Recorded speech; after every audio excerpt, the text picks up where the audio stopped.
This is the J.R. Hendrick Texan Gentleman podcast that deals with the early life of my alter ego, J.R. Hendrick. This episode is in a narrated format, commentary by myself and J.R. Relax and enjoy the adventure. Take care. God bless.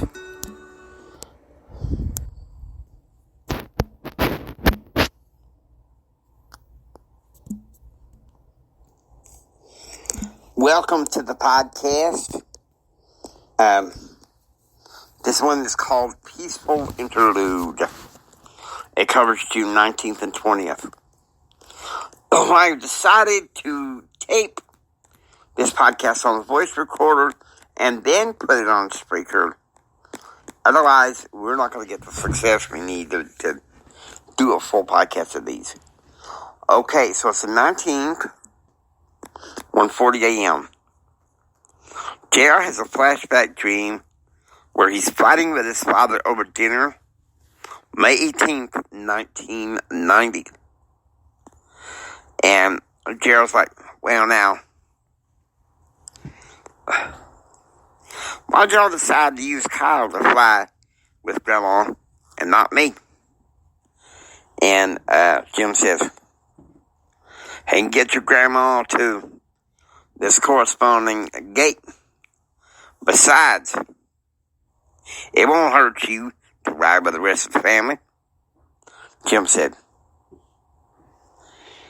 I wanted to fly for vacation, and not just for business, Daddy. What's that tongue with me? I give you everything you need, so shut your mouth.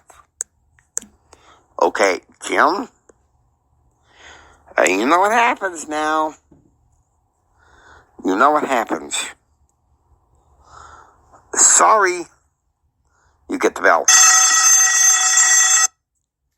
Yeah, time for you to get schooled.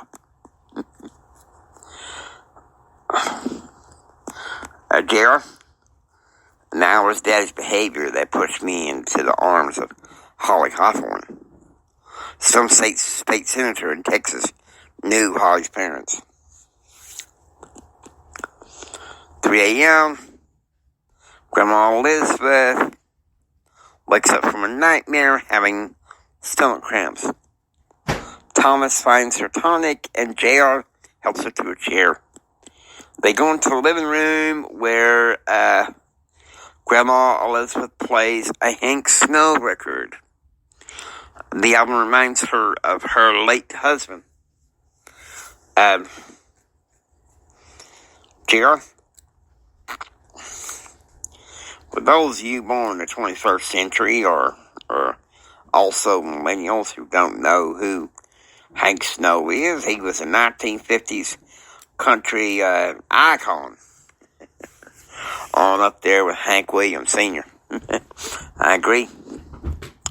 3:30 a.m., Jim wakes up and dons gym clothes and go downstairs to the basement gym. As Jim is working out in the basement gym, Betsy got a chance to talk to her mother, Grandma Elizabeth. She knows that her mother will go see the oncologist on July 5th. Okay, 5:40 a.m. In the living room, Jim returns from his workout when he gets a question from Christine. I was wondering if I could go diving off of Mr. Underwood's yacht and go swimming, Christine says. And Jim says, I don't remember nothing about you know how about swimming in the ocean. And Christine's like, hello? JR said that Mom was flipping out because I was in California with Dolores. She taught me how to swim in the ocean. That's what made Mom flip out. And Betsy says, Dolores Harrow? Her father, he ran an oil supply shop at his ranch. Remember, Jim? he used to supply for you? Must have been when I was in Nashville, honey, Jim says. And Betsy says, and after you came home, remember? They left for California in May of 1989 and asked for Christine to come the next month. 7:20 p.m., one of the Underwood yachts is launched into the harbor as the Hendrick party enjoy their time on the boat. Christine impetuously dives into the ocean. The rest of the family sits down for breakfast together. Sausage, egg, and cheese biscuits.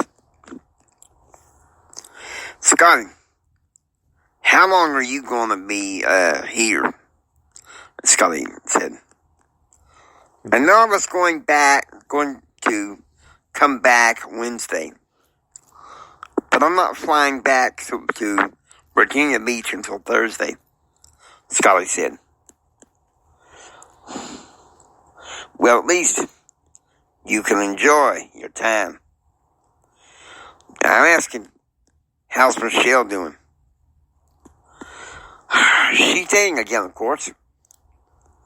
I have decided to forgo dating. The one person I want back is my ex-wife, Ashley, and my daughter, Scotty said. That means you'll be out of political races for good, Jim says. So it's 9:45 a.m. Out on the water, Jim has caught 3 blue marlin, and JR has caught a couple of snappers. And since dinner was going to be soup that night, JR had asked that the ship crew keep his fish on ice and prepare it. The cook staff to prepare it for dinner for him. 11 a.m., Scotty Underwood arranges for limousine to bring everybody back to the mansion. Okay, so 3:15 p.m.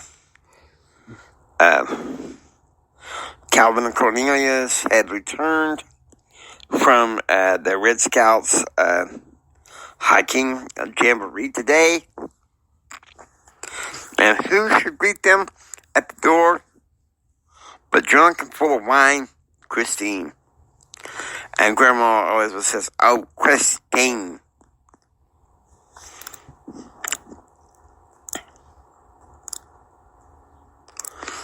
Mr. Underwood, could you get the servants to give this young lady something to sober up? Today was fun, Cornelius Blue said. Tomorrow, we will take restoration. We will take registration. And Kevin says, "Hey, Jerry, Amber called, wanting to know how you're doing. I told her we were leaving for Tennessee on Thursday," Kevin said. 5 p.m. Betsy arrives home from shopping in Richmond. She got herself some new suits and some new skirts. All right, 5:30 p.m. JR is getting restless, and so he goes into the steam pool because Christine is taking the steam room. Karen had just sent JR a text saying that she was lobbying the U.S. Senate against the slaughtering of the unborn by partial birth abortion. 7:30 p.m., the family sits down for dinner, minus JR and Grandma Elizabeth, who prefer to have their fish at the apartment. 9 p.m., JR, along with his friends and Thomas, and little Thomas go swimming. The former Michelle Underwood had put in a basketball hoop set at the pool for when her cousins, nieces, and nephews came to visit. But Scotty said that once everybody was gone, that basketball hoop was coming down. 1 a.m. the 20th, Jim is having a flashback dream. It's May 17th, 1985. And Granddad Swain meets him just as he walks through the entrance and into the dining room. Thought you were a gentleman. Now you're just a rogue. I'm raising JR to be a gentleman. Where the hell were you? And Jim says, trying to build a fortune. And Granddad Swain loses it. You damn creep. Meanwhile, I'm cleaning up your messes at home. JR got hooked up in the wrong crowd. Who solved that mess? Me. Because Betsy was too sad that you were away. I'd be ashamed to show your face around here again. Granddad, that's enough, Thomas said. You asked me to keep an eye out on JR. That's hard when we're going to 2 different prep schools. And keep away, Thomas. Now, Jim, how long are you going to exploit your firstborn? Jeremy said. And Betsy walks in and says, Daddy, please stop. That's enough. And she takes a look at her father. Daddy, you're drunk again. And Jeremy Swain says, I may be drunk, woman, but I ain't blind. So he says, running upstairs and slammed the door to the master bedroom. And Jim says, let him sleep it off. I'm going to be here till Tuesday morning. So might as well enjoy the weekend together. 2 a.m. Grandma Elizabeth woke up, screaming with abdominal pain, and so Jaron Thomas give her a tonic and some water and take her into the living room. Today, Thomas was going to be taking her for chemotherapy. Now, it's 5 a.m. The family, minus Grandma Elizabeth and Thomas, are on the Underwood yacht. The yacht used to belong to Abraham Malone, a wealthy Herbalife distributor. In 1992, when Scotty purchased it, he gave it to his ex-wife when they were married, who decided in the divorce she didn't want it. JR sitting on the outside deck, eating his cinnamon toast and drinking a tall glass of orange juice, blissfully happy. 10 a.m., getting off the boat, Scotty arranged a limousine to pick everyone up. Lunch today was burgers. Dinner was to be Betsy's, it would be JR's favorite tuna casserole. With Kevin going to be gone until 4 this afternoon, JR was going to settle down to reading his introduction to propaganda theory book. 10:30 p.m., JR is listening to his propaganda theory book when his phone rings. It's bad. So, JR, when are you coming back? Brad said, we'll be back in D.C. on the morning of the 5th of July. JR said, all right, that's what I need to know. Listen, Karen's not going to like this. She's not going to be very happy, but she's going to have to handle it. I have to do this, Brad. I need to break from best town for that town for a while before I go nuts. Okay, Brad? Yeah, time to school you, buddy. 1 p.m., the family sits down for hamburger dinner. 2 p.m., JR is getting restless after a bitter argument with his father.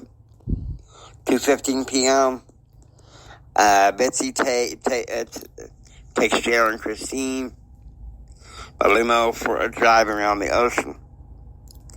And Betsy says, "Your daddy is so stubborn. He can't expect you guys to sit around the mansion all day." And JR said, "And he thinks I'm going to stay around? I could easily check into Fairfield Inn and hang out with the Red Scouts," JR said. 4 p.m., Kevin and Cornelius arrive back at the mansion. Cornelius tells him that tomorrow they were going to show up, do the camp out, and have the morning shift of taking everyone back to the Red Scout headquarters. JR's glad to see them. The servants make them iced sweet mint tea and some lemon pound cake. 4:20 p.m. Although being begged by Grandma Elizabeth to stay, JR and Kevin decide to go and take a look at the ocean again. Meanwhile, Jim and Scotty have a beer together and discuss Jim's strategy for dealing with Bill Clinton for the rest of the year. 5 p.m., everyone sits down to dinner. Betsy made a good tuna casserole that she learned from Donna in 1984. At 6:30 p.m., 8:30 p.m., Jim returns from his conference call feeling deflated because he found out, surprise, surprise, that Philip Blair was on that conference call. Jim was being asked to drive to Richmond tomorrow for meetings for mediation regarding a small gin company. 10 p.m., J.R. Thomas and Little Thomas go swimming in the mansion pool for one more night.